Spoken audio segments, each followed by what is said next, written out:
Welcome to the Friday finish for the week of April 8th. The Senate was back this week, the House was not, but your government relations team was working downtown and talking to members of the Joint Committee on Administrative Rules, kind of giving them a heads up that we feel like codes will be sent their way within the next week or two based on what the Bureau of Construction Codes has told us. As you know, the House has been in a 54-54 split for actually all of this year.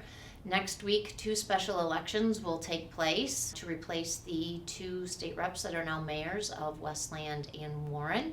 And we suspect the House will be back to a 56-54 House Democrat majority within the next week or so. Speaking of elections, candidates have to file on April 23rd if they would like to seek re-election or run for the state House.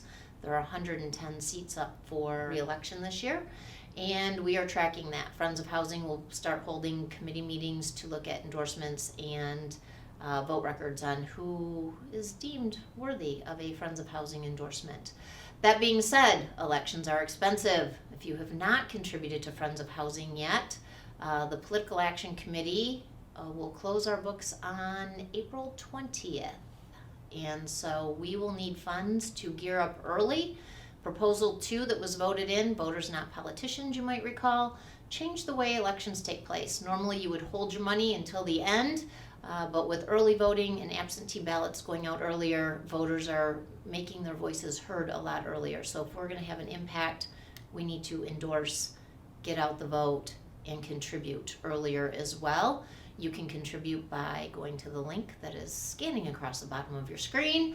And for that, that's a wrap for this week. Bob Vilka will be back next week, and we too will be at full strength. Have a great weekend.